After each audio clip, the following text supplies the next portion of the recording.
Paano makabenta dito kay TikTok? Shoutout nga pala kay Sir J. Pitts. Sabi niya, how po?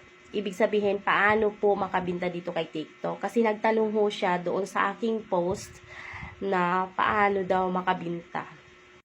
Mga langga, napakahirap po talaga makabenta dito kay TikTok. Lalo na kapag hindi ka sikat, syempre, pag hindi ka bigatin dito kay TikTok, higit sa lahat, kapag hindi ka kilala. Ayan. Pero, sipag at tiyaga lang. Kahit hindi tayo sikat dito kay TikTok, mag-post lang po tayo, mag-live lang tayo everyday. Kasi, meron talagang araw or may oras po talaga na may bibili din sa atin dito sa live at sa mga pinost po nating video. Ang dapat ho nating gawin, galingan lang ho natin sa pagla-live, galingan lang ho natin yung pagpo-post din po or paggawa ng content. Oo, ng mga video product ba. And more patient. Sinasabi ko sa inyo, more patient.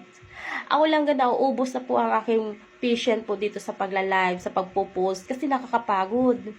Nawawala tayo ng tinig. Nakakapagod, kakaupo lang ga. Lalo na pag walang viewers. Talagang nakakapagod. Mawawala talaga yung hope mo. True talaga yan mga mima. Minsan nga naiiyak pa ako.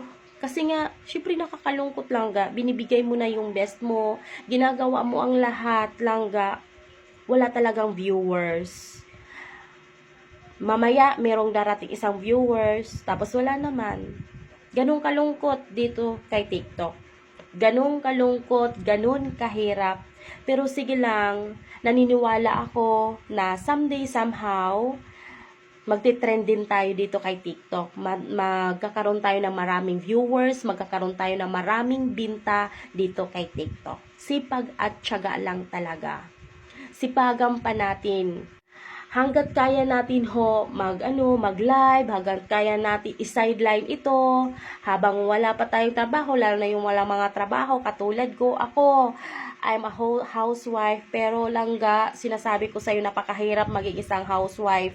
Ang daming ginagawa sa loob ng bahay, may inaasikaso ka pang bibi, may binabantayan ka, pero langga, laban lang tayo. Yes, laban lang tayo. Gawan lang ho natin ng paraan kung anong oras at pwede tayong makapag-live.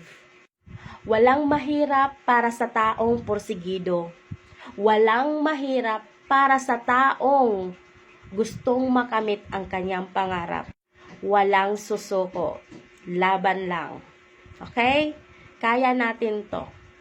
Malalampasan din natin to. Magkakaroon tayo ng maraming sales dito kay TikTok. Magkakaroon tayo ng maraming viewers. Tiwala lang tayo kay Lord at magtiwala ka lang sa iyong sarili.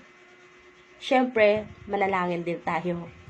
Kasi kung will talaga yan ni Lord na tayo ay mag-trend dito kay TikTok, magkaroon tayo ng maraming sales, magkaroon tayo ng maraming viewers, mangyayari yon sa buhay natin. Thank you for watching. Laban lang.